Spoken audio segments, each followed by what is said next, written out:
Hello అండి. Welcome back to my channel. ఈరోజు సీరియల్‌లో జోష్న, కాశీ, పారు ముగ్గురు బయటకొచ్చి మాట్లాడుకుంటూ ఉంటారు.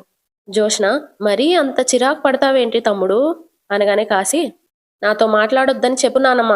అన్నింటికి సొంత వైద్యం పనికిరాదు తమ్ముడు. నేను చెప్పింది పూర్తిగా వినకుండా సగం నీ సొంత తెలివితేటలు ఉపయోగించావు. అందుకే చివరికి మీ మావయ్యకే డ్రైవర్‌వి అయ్యావు" అని అంటా ఉంటే కాశీ, "నువ్వు చెప్పింది పూర్తిగా వినుంటే ఈ పాటికి జైల్లో ఉండేవాణ్ణి. మా మావయ్య నా మీద జాలితో తాతయ్యతో మాట్లాడి నా మీద కేసు లేకుండా చేశాడు" అనగానే పారు, "జరిగిందేదో జరిగిపోయిందిరా, వదిలేయ్" అని అంటది. అప్పుడు కాశీ, "మీకేం, మీరంతా బానే ఉన్నారు. నన్నే మా ఆవిడ వదిలేసింది" అనగానే జోష్న, "నువ్వు మీ ఆవిడని వదిలేయ్" అని అంటది. వెంటనే పారు, "ఇదేం దిక్కుమాలిన సలహానే" అని అంటా ఉంటే జోష్న, "వీడి పెళ్ళాం వీడిని వద్దనుకున్నప్పుడు వీడు మాత్రం ఎందుకు కావాలనుకోవడం" అనగానే కాశీ, "నీలా మనుషుల్ని మోసం చేసి ఏమీ తెలియనట్టు ఉండలేను. నీ వల్లే నేను నా భార్యకి దూరమయ్యాను" అని అంటాడు. అప్పుడు జోష్న, "ప్రపంచమంతా ఎటో పరిగెడుతుంటే వీడేంటి గ్రాని పెళ్ళాం పెళ్ళాం అని ఏడుస్తాడు. వెంటనే పారు, వాడికి పెళ్ళైందని పెళ్ళామని ఏడుస్తున్నాడు. నీకు పెళ్ళైతే మొగుడు అని ఏడ్చేదానివి" అనగానే జోష్న, "ఇక నా జీవితానికి ఆ ఏడుపొక్కటే తక్కువ" అని అంటది. పారు, "నీకా ఛాన్స్ లేదులే" అనగానే, "ఎందుకు" అని జోష్న అంటది. అప్పుడు పారు, "నీలాంటి దాన్ని పెళ్లి చేసుకున్నందుకు ఎందుకు చేసుకున్నాన్రా భగవంతుడా అని వాడేడిస్తాడు" అని అంటా ఉంటే జోష్న, "నా జాతకం నువ్వే చెప్పాల్సిన అవసరం లేదులే" అనగానే పారు, "నీ దెబ్బకి మా అందరి జాతకాలు మారుతున్నాయి కదా, నువ్వు లోపలికెళ్ళు గ్రాని" అని అంటది. పారు, "అల్లుడితో కబుర్లు చెప్పనా" అని అంటా ఉంటే జోష్న, "దాసుబాబాయ్ కనిపించాడని కాశీ చెప్పాడు. ఏమన్నా అడిగావా? ఊరికే లొడా లొడా వాగుతున్నావు" అనగానే కాశీ, "నానమ్మ ఏం అడుగుతారు" అని అంటాడు. అప్పుడు జోష్న, "బాబాయ్ కనిపించాడు అన్నావు కదా, ఏమన్నాడు" అనగానే కాశీ, "ఏమంటే నీకెందుకు? దాసుబాబాయ్ గురించి గ్రాని బాధపడుతుంది. మరి నువ్వెందుకు అడుగుతున్నావు" అని కాశీ అంటా ఉంటే జోష్న, "నువ్వు మరీ తిక్కలోడిలా ఉన్నావేంట్రా? ఏ, నేను అడగకూడదా? మీరు తప్పులు చేస్తారు, సరిదిద్దుకుంటారు. నాకు తెలియకుండా ఏదైనా చిన్న తప్పు జరిగితే సరిదిద్దుకునే అవకాశం నాకివ్వరా" అని అంటా ఉంటే కాశీ, "చిన్న తప్పా? నువ్వు చేసిన దానికి ఇక్కడ జీవితాలు నాశనమైపోతున్నాయి" అనగానే జోష్న, "నీ ప్లేస్లో నేనుంటే నన్ను చీగొట్టిన స్వప్నాన్ని వదిలేసి వేరే దాన్ని పెళ్లి చేసుకునేదాన్ని" అని అంటది. వెంటనే కాశీ, "నీకు ప్రేమ విలువ తెలియదు కాబట్టే మనుషుల్ని తేలిగ్గా వదులుకోగలవు" అనగానే జోష్న, "నేనెవరిని వదులుకున్నాన్రా" అని అంటా ఉంటే కాశీ, "పక్కనుంటే పట్టుకున్నట్టు కాదు, దూరంగా ఉంటే వదిలేసినట్టు కాదు. అసలు ఏం మాట్లాడుతున్నాడు వీడి గ్రాని" అనగానే పారు, "నీ ఖాతాలలో బలైపోయిన క్యాండిడేట్ లిస్ట్లలో వాడు ఒకడు. ఏం చేస్తాం" అని అంటది. అప్పుడు జోష్న, "నువ్వేం సింపతి కార్డు చూపించాల్సిన అవసరం లేదు" అనగానే పారు, "నీ దెబ్బకి ఆధార్ కార్డు చూపించడానికే కొందరు భయపడుతున్నారు. సింపతి కార్డ్ అంటావేంటే? ఏం మాట్లాడుతున్నావు గ్రాని" అని అంటది. "అదేనే, ఈ ఇల్లు, ఈ మనుషులు దాచిపెట్టడాలు, తప్పించుకోవడాలు, వాళ్ళ కోసం వెతకడాలు ఏవో ఉంటాయి కదా" అని అంటా ఉంటే కాశీ, "ఈవిడ గారు మళ్ళీ ఎవరి జీవితాన్నైనా నాశనం చేసిందా ఏంటి" అని అడుగుతాడు. వెంటనే జోష్న, "తమరు నోరు మూస్తే మర్యాదగా ఉంటుంది" అనగానే కాశీ, "అయితే నాతో మాట్లాడుకు. మీ నాన్న ఏం చెప్పాడు నీతో" అని అడుగుతది. "ఏమీ చెప్పలేదు. మళ్ళీ కలుస్తా అని కంగారుగా వెళ్ళిపోయాడు." "ఎక్కడికి" అని జోష్న అడుగుతది. "బావని కలుస్తా అని చెప్పాడు" అని కాశీ అనగానే షాక్ అవుతుంది. పారు కూడా షాక్ అవుతుంది. కాశీ ఏమో, "అయినా కలిస్తే నీకేంటి, కలవకపోతే నీకేంటి?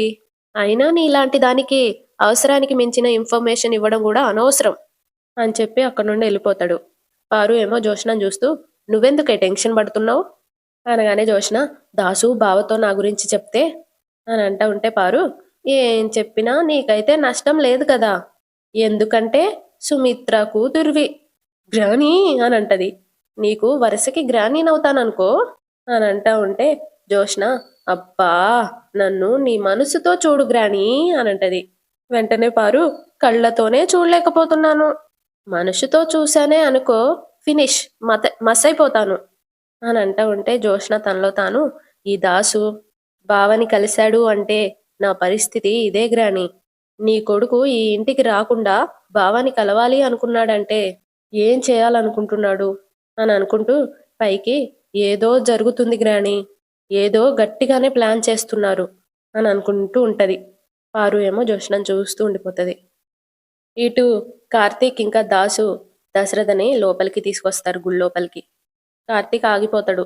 ఎందుకురా ఆగావు? ఎక్కడుంది నా కూతురు అని అడుగుతా ఉంటే కార్తీక్ చూపిస్తాను మావయ్య అని అంటాడు. ఇంకెప్పుడు చూపిస్తావు? ఇంకెన్నాళ్ళు బాధ పెడతావురా? తల్లిలా చూసుకున్న పిన్ని పగ తీర్చుకుంది. సొంత తమ్ముళ్లా చూసుకున్న వీడు కూడా నిజం దాచి నన్ను మోసం చేశాడు. నువ్వు నా చెల్లెలి కొడుకువిరా. నువ్వైనా నన్ను మోసం చెయ్యవు అనుకున్నాను. చివరికి నువ్వు కూడా అని అంటా ఉంటే కార్తీక్ మావయ్య అని అంటాడు. వెంటనే దశరథ అది కూడా నీ కూతురు అన్న మాట తప్ప నీ నోటి నుండి నేను ఏమీ వినాలనుకోవట్లేదు. చూపిచ్చరా, నా కూతురు ఎక్కడుంది? నా కూతురు ఎక్కడుందిరా అనగానే కార్తీక్ రాముడు అరణ్యవాసానికి, పాండవుల వనవాసానికి ఒక నిర్దిష్టమైన కాలాన్ని ఎందుకు నిర్ణయించారో నాకు తెలియదు మావయ్య. నాకున్న జ్ఞానంతో నేను అర్థం చేసుకుంది ఏంటంటే కోపాలకి, మనుషులు పెట్టే దూరాలకి, భగవంతుడేసే శిక్షలకి కూడా జీవితకాలం ఉండవు. అన్నింటికీ ఒక నిర్దిష్టమైన కాలం నిర్ణయించబడి ఉంటుంది. ఆ టైం పూర్తయ్యే వరకు నిజం మన కళ్ళ ముందే ఉన్నా మనం చూడలేము, చెప్పలేము. నీకు నీ కూతురు మధ్య ఉన్న దూరం ఈ రోజుతో చెరిగిపోతుంది. ఎదిగిన కూతుర్ని చూసి ఆనందపడతావో ఆశ్చర్యపోతావో నీ ఇష్టం. దశరథ ముందు చూపించరా, ఎక్కడుంది నా కూతురు అనగానే కార్తీక్ చూపిస్తాను మావయ్య. జ్యోతుల మధ్య దీపంలా వెలిగిపోతున్నా నీ కూతుర్ని చూడు మావయ్య అని చూపిస్తాడు. దశరథ కొంచెం ముందుకెళ్ళి చూస్తాడు. సరిగ్గా ఫేస్ కనపడదు, అంటే కన్నీళ్ళు ఉంటాయి కదా, మళ్ళీ తుడుచుకొని చూస్తాడు. దీపం చూసి షాక్ అవుతాడు. కార్తీక్ వైపు చూస్తాడు. దీపే నీ కూతురు మావయ్య అని అంటాడు. దాసు ఏమో మా వదిన దగ్గర నుండి మా అమ్మ దూరం చేసిన బిడ్డ దీపే అన్నయ్య అని అంటా ఉంటే కార్తీక్ ఇన్ని రోజులు మిమ్మల్ని నాన్న అని పిలవక పని మనిషిలా మిగిలిపోయిన దీపే మావయ్య నీ కూతురు.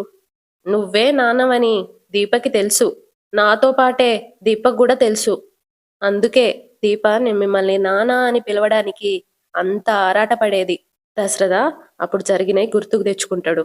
అప్పట్లో దశరథ కూర్చోబోతే కింద పడవడానికి పోతాడనమాట. అయితే దీప నాన్న కుర్చీ సరిగ్గా లేదా నాన్న అని అడుగుతుంది. ఆ సీన్ గుర్తుకు తెచ్చుకుంటాడు. కార్తిక్ ఏమో దీపకి మీరంటే ప్రాణం మావయ్య అనగానే ఏడ్చుకుంటూ దీప దగ్గరికి వెళ్తాడు దశరథ. దీప దశరథని చూసి చిన్నయ్య గారు మీరా అని దగ్గరికి వెళ్తుంది. కార్తీక్ ఇంకా దాసు కూడా అక్కడికి వెళ్తారు. దీప కార్తీక్తో చిన్నయ్య గారు కూడా గుడికి వస్తున్నారని నాకెందుకు చెప్పలేదు బావా? అమ్మగారు కూడా వచ్చారా? అందరు సైలెంట్గా ఉంటారు. ఎవరూ మాట్లాడడం లేదేంటి? కన్నీళ్ళేంటి చిన్నయ్య గారు? కళ్ళలో ఏదైనా పడిందా అని కొంగు తీసుకొని తుడవబోతుంది. దశరథ దీప చేయి పట్టుకొని చిన్నయ్య గారు కాదమ్మా, నాన్న అని పిలవమ్మా అని అంటాడు. అనగానే దీప అలా పిలవమనడం మీ అభిమానం, కానీ కోరుకున్న ప్రతిసారి అలా పిలిచే అధికారం నాకుండదు కదా చిన్నయ్య గారు అనగానే దశరథ కన్న తండ్రి మీద కన్న కూతురు కంటే అధికారం ఎవ్వరికుంటుందమ్మా అనగానే దీప కార్తీక్ వైపు చూస్తుంది. కార్తీక్ ఏమో నిజం చెప్పేశాను దీప అని అంటాడు. దీప దశరథ వైపు చూస్తుంది. అవును అన్నట్టు తలూపుతాడు సంతోషంగా. కార్తీక్ ఏమో మీ నాన్నకి నువ్వే తన కూతురు అని నిజం చెప్పేశాను. ఇక నాన్న అనే పిలుపుని నువ్వు గొంతులో దాచుకోవాల్సిన అవసరం లేదు. మనస్ఫూర్తిగా నాన్న అని పిలవచ్చు అని అంటా ఉంటే దీప ఏడుస్తా ఉంటది. దశరథేమో దీపం చూస్తూ సంతోషంగా ఫీల్ అవుతా ఉంటాడు. దాసు కన్న కూతుర్ని గుర్తించడానికి ఈ తండ్రికి ఇంతకాలం పట్టిందమ్మా అనగానే దీప ఏడుస్తూ నాన్న అని అంటది. దశరథ దీప అని దీప తల మీద చేయబెడతాడు. దీప ఏమో దశరథ కాళ్ళు పట్టుకుంటది. కాళ్ళు పట్టుకొని నాన్న అని ఏడుస్తా ఉంటది. దశరథ పైకి లేమ్మా అనగానే లేస్తది. జరిగిందంతా కార్తీక్ ఇప్పుడే చెప్పాడమ్మా. సరే, వాడంటే మేనల్లుడు, నిజం ఎప్పుడో తెలిసినా చెప్పకుండా దాచాడు. నువ్వు నా కన్న కూతురువే కదమ్మా. కళ్ళ ముందే తిరుగుతూ నిన్ను అవమానిస్తున్నా, నీ ముందే వేరొకరిని అభిమానిస్తున్నా ఎలా తట్టుకోగలిగావమ్మా? ఆడదాని కన్నీరు బరువు భూదేవి కూడా మోయలేదు అంటారు. అలాంటి కన్నీటిని నేల మీద పడకుండా, మా కంటికి కనిపించకుండా గుండెల్లో ఎలా మోసావమ్మా? తెలిసిన కాసేపటికే నా కూతురు ఎక్కడుంది, ఎలా ఉంది, నాకు చూపించండి అని అడిగాను. అంటే నా తండ్రి మనసు కన్న బిడ్డ కోసం అంత తాపత్రపడింది. అనగానే దీప, నా ఆకలి తీరడానికి దేవుడు ప్రసాదం కాదు, కడుపు నిండా భోజనం పెట్టాడు. నాకు తెలియకుండానే నేను మీ నుండి దూరమయ్యాను. అలాగే అలాగే తెలియకుండానే దగ్గరయ్యాను. మీరు నన్ను చూసిన తర్వాత మీ నోటి నుండి వచ్చిన మొట్టమొదటి మాట అమ్మా దీప అని పిలిచావు నాన్న. వాళ్ళ నాన్న అమ్మా దీప అని పిలుస్తాడు కదా, అది కూడా గుర్తుకు తెచ్చుకుంటది. నువ్వు పిలిస్తే నాకు నన్ను పెంచిన తండ్రి గుర్తుకొచ్చాడు అని ఏడ్చుకుంటూ దశరథని కౌగిలించుకుంటది. దశరథ ముద్దు పెట్టుకుంటాడు. తర్వాత దీప, కానీ ఆ క్షణం నాకు తెలియదు నన్ను పిలిచేది నా కన్న తండ్రే అని. తెలిసిన తర్వాత చెప్పుకోలేకపోయాను నాన్న. అనగానే దశరథ, ఎందుకు చెప్పుకోలేకపోయావు అని అడుగుతాడు. కార్తీక్, నేనే చెప్పొద్దని చెప్పాను మావయ్య అని అంటా ఉంటే దశరథ, ఆపరా, నువ్విలా మాట్లాడుతుంటే నాకు నీ మీద అసహ్యం వేస్తుంది. ఈ నిజాలన్నీ ఎవరు దాయమన్నారు? ఎందుకు నాతో దీపని చెప్పనివ్వలేదు? అనగానే కార్తీక్, దీపని శౌర్యాన్ని చంపాలనుకున్నది జోష్నే మావయ్య అని అంటాడు. దశరథ షాక్ అవుతాడు. వెంటనే కార్తీక్, దీపే శివనారాయణ గారి అసలైన మనవరాలు అని తెలిసినప్పటి నుండి ఆ ఇంటికి ఏ రకంగా దూరం చేయాలా అని చూసింది.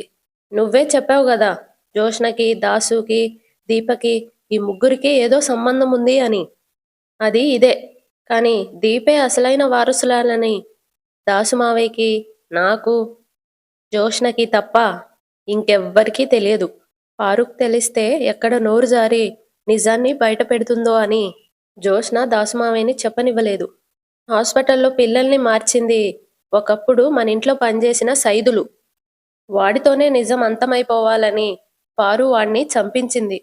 తన మనవరాలి స్థానం ఆ ఇంట్లో స్థిరంగా ఉండడానికి పారు ఎలాంటి పాపం చేయడానికైనా సిద్ధంగా ఉండేది. ఇప్పుడు ఆ పని జోష్న చేస్తుంది. నేను దీపన్ పెళ్లి చేసుకున్న తర్వాత మీరంతా నాతో మాట్లాడడం మానేశారు. కానీ మీరంతా ప్రమాదంలో ఉన్నారని మాకు తెలుసు. మిమ్మల్ని ఎలా కాపాడుకోవాలో అర్థం కాలేదు. కానీ అదే టైంలో దీపకి ఆపరేషన్ చేయాల్సి రావడం, నా దగ్గర డబ్బులు లేకపోవడం, జోష్న నాతో అగ్రిమెంట్ మీద సంతకం పెడితేనే డబ్బులు ఇస్తా అని చెప్పింది. అప్పుడు దొరికింది మాకు అవకాశం మళ్ళీ మీ ఇంట్లో అడుగు పెట్టడానికి. మీకు ఇష్టం లేకపోయినా మీ ఇంటికి వచ్చాం. మీతో తిట్లు తిన్నాం, అవమానాలు పడ్డం. అయినా సరే రాత్రి పగళ్ళు మీ ఇంటి చుట్టూ తిరుగుతూ మీకు కాపలాగా ఉన్నాం. అత్తకి జోష్న తన హెల్త్ గురించి ఎందుకు నిజం చెప్పాలనుకుందో, టాబ్లెట్స్ ఎందుకు డస్ట్బిన్లో వేయాలనుకుందో ఈ పాటికే నీకు అర్థమై ఉండాలి. దశరథ జోష్న చేసినవన్నీ గుర్తుకు తెచ్చుకుంటాడు. కార్తీక్, అత్తేమో జోష్నని దేవతలా చూస్తుంది. వీటిని దాటి నిజం చెప్పాలనుకున్నా నిజం తెలిస్తే అత్త ఏమైపోతుందో అన్న భయం మాకు ఇప్పటికీ ఉంది. మరి ఇంతకు ముందు చెప్పొచ్చు కదా అనొచ్చు. కానీ ఎప్పటికప్పుడు ఏదో ఒక సమస్య వస్తూనే ఉంది మావయ్య. నిజం చెప్పనివ్వకుండా అడ్డుపడుతూనే ఉంది. ఓసారి ఇంటి సమస్య, మరోసారి ఆస్తి సమస్య. ఇవన్నీ చక్కబెట్టిన తర్వాత చెప్పొచ్చు అనుకుంటూనే ఇంతకాలం గడిచిపోయింది. దీప ప్రెగ్నెంట్ అని తెలియగానే దీపకు పుట్టపోయే బిడ్డకు కూడా ఆస్తి మీద హక్కుంటుందని కాలు అడ్డుపెట్టి దీపని పడగొట్టాలని చూసింది. సుమిత్రత్త పట్టుకుంది. దశరథ అప్పుడు జరిగింది కూడా గుర్తుకు తెచ్చుకుంటాడు. జోష్న కాలు అడ్డు పెడితే దీప పడిపోతుందిగా, సుమిత్ర పట్టుకుంటది కదా, అది కూడా గుర్తుకు తెచ్చుకుంటాడు. కార్తిక్ ఏమో వారసత్వాన్ని, ఆస్తిని, హక్కుని వదులుకునే స్థితిలో జోష్న లేదు మామయ్య. దానికోసం ఏం చేయడానికైనా వెనకాడదు. అనగానే దశరథ కోపంగా, ఇదంతా నాకు తెలియనంత వరకే దాని ఆటలు. తెలిసింది కదా, ఇప్పుడు ఏం చేస్తానో చూడు. నేరుగా పోలీస్ స్టేషన్కి వెళ్ళి పోలీసుల్ని తీసుకొని ఇంటికి వెళ్తా. కార్తిక్ మావయ్య అని అంటాడు. ఎవ్వరు చెప్పినా వినేదే లేదు. నా కూతురు ఎవరో ఈ రోజే అందరికీ తెలియాలి అని చెప్పి అక్కడి నుండి వెళ్తా ఉంటాడు. అందరూ నానా మావయ్య అని వెనకాల వెళ్తా ఉంటారు. ఇటు జోష్న ఏమో బాల్కనీలో అటు ఇటు తిరుగుతూ దశరథ మాటలు గుర్తు తెచ్చుకుంటూ ఉంటది. రేపు నేను చేయాల్సిన ఒక ముఖ్యమైన పనుంది, అది చేస్తే నాకు కొంత రిలీఫ్ దొరుకుతుంది అని దశరథ అంటాడుగా. అది కాశీ ఏమో మళ్ళీ కలుస్తా అని కంగారుగా వెళ్ళిపోయాడు. బావని కలుస్తా అని చెప్పాడు అని అంటాడుగా. అది అవన్నీ గుర్తుకు తెచ్చుకుంటూ ఎక్కడ ఏం జరుగుతుందో ఏం అర్థం కావటం లేదు. దాసు బావని దీపని కలిసి నిజం చెప్పేస్తే చెప్తే ఏం చెప్తాడు? అది జరగకూడదు అంటే నేను అత్త ఇంటికి వెళ్ళాలి. నేను ఎదురుగా ఉంటే దాసు నిజం చెప్పడు. అసలు దాసునే ఆ ఇంటికి వెళ్ళనివ్వకుండా దారిలో ఏదో ఒకటి చేస్తే అని చిటికేసుకుంటూ ఎస్, ఇదే కరెక్ట్. లేదంటే క్షణానికి ఒకసారి భయపడి నేనెందుకు బీపీ తెచ్చుకోవాలి అని అనుకుంటూ ఫోన్ తీస్తుంది. అక్కడికి పారు వస్తుంది. ఫోన్ తీసుకొని వెళ్ళబోతే పారు ఎదురుగొస్తుంది. ఏంటా స్పీడు అని అంటది. ఇప్పటికే స్లో అయ్యాను. గేర్ మార్చి ముందుకెళ్ళకపోతే రైట్లో స్లో అయ్యేది నేనే అని జ్యోత్స్న అంటా ఉంటే పారు నవ్వుతూ నువ్వెందుకు ఓడిపోతావు? నువ్వు శివన్నారాయణ గారి అసలైన వారసురాలివి. ఓడిపోయింది నేను అని అంటది. అప్పుడు జ్యోత్స్న నువ్వు ఏదైతే నమ్ముతున్నావో అది నేను నమ్మటం లేదు అనగానే పారు అది నిజమని నమ్మితే నేనెక్కడ నా కొడుకు విషయంలో నీ మీద పగ సాగిస్తానేమో అని భయపడి హ, నువ్వు నా దగ్గర కూడా నటించడం మొదలు పెట్టావే అని అంటా ఉంటే జ్యోత్స్న రాణి, ఇప్పటి వరకు ఆట మనం మొదలు పెట్టేవాళ్ళం. దాంట్లో ఎవరెవరో వచ్చేవాళ్ళు. కానీ ఈసారి మనకి తెలియకుండానే మనం వేరే ఒకరి ఆటలోకి వెళ్ళిపోయాం అని అంటది. వెంటనే పారు ఆట ఎవరు మొదలు పెట్టారు అని అడుగుతుంది. జ్యోత్స్న ఖచ్చితంగా చెప్పలేను, కానీ 99.9% బావే అయ్యుండొచ్చు అనగానే పారు ఆట కార్తీక్ మొదలు పెట్టుంటే ఈ పాటికి నీకు మంగళహారతి ఇచ్చే కార్యక్రమం మొదలయ్యేది అనగానే జ్యోత్స్న ఎక్కడికి సాగనంపడానికి అని అంటది. పారు పోలీస్ స్టేషన్కి అని అంటది. ఎందుకు అని జ్యోత్స్న అంటా ఉంటే చేసిన పాపాలకి. రాణి, నేను నీ సొంత మనవరాల్ని అనగానే పారు నువ్వు నా సొంత మనవరాలు కాదు అని ప్రూవ్ చేయడానికి నా దగ్గర డాక్టర్ హారిక ఇచ్చిన రిపోర్ట్స్ ఉన్నాయి. కానీ నువ్వే దాసు కూతురువి అని ప్రూవ్ చేయడానికి నీ దగ్గరున్న ఆధారాలేంటి అని అడుగుతుంది. వెంటనే జ్యోత్స్న కావాలంటే నువ్వు డిఎన్ఏ టెస్ట్ చేయించుకో అనగానే పారు ఆపు అన్నట్టు చేయబెట్టి ఏ టెస్ట్లు అవసరం లేదు, కానీ టైం దగ్గర పడింది అని అంటూ ఉంటే జ్యోత్స్న దేనికి అని అంటది. వెంటనే పారు టైం దగ్గర పడింది అనే దానికంటే పాపం పండింది అంటే బెటరేమో. ఎవరిది అని జ్యోత్స్న అడుగుతుంది. నీదే. బెదిరిస్తున్నావా అని జ్యోత్స్న అంటా ఉంటే పారు ఆ పని నువ్వు చేయాలి అనుకున్నావు, కానీ నా కొడుకు తెలివిగా తప్పించుకొని పారిపోయాడు అనగానే జ్యోత్స్న మా నాన్న ఇప్పుడు ఎక్కడున్నాడో నీకు తెలుసా అని అడుగుతుంది. అప్పుడు పారు అబ్బాబ్బాబ్బాబ్బా ఏం యాక్టింగే. ఇన్ని రోజులు వాడే మీ నాన్న అని నీ కొడుకు దాసు అంటూ పిలిచేదానివి. ఇప్పుడు నువ్వు దశరథ కూతురువి అని సాక్ష్యాధారాలతో తేలిపోయిన తర్వాత దాసు కిడ్నాప్ గురించి ఎక్కడ బయటపడుతుందో అనే భయంతో నాన్న అంటున్నావు అనగానే జ్యోత్స్న గ్రాని, ముందు నువ్వు నిద్రలో నుండి బయటికి రావాలి. నువ్వు ఎవరో ఆడుతున్న గేమ్లో తిరుగుతూ ఉన్నావు. కాశీ ఏం చెప్పాడో విన్నావు కదా. బావని కలుస్తా అని చెప్పాడు. కలిస్తే నిజాలన్నీ బయటికొస్తాయి అనగానే పారు నీకేంటి ప్రాబ్లం? ఏ నీకోసం పోలీసులు వస్తారనా అని అంటా ఉంటే జ్యోత్స్న పోలీసులు వస్తారు, నా కోసం కాదు నీ కోసం అని అంటది. అప్పుడు పారు నేనేం కిడ్నాప్ చేయలేదు కదా అనగానే జ్యోత్స్న పిల్లల్ని మార్చి అంతకంటే పెద్ద పాపమే చేసావు గ్రాని. అది నా పాలిట వరమే కావచ్చు, కానీ అది ఈ ఇంట్లో వాళ్ళు క్షమించలేని నేరం అని అంటా ఉంటది. పారు టెన్షన్ పడతా ఉంటది.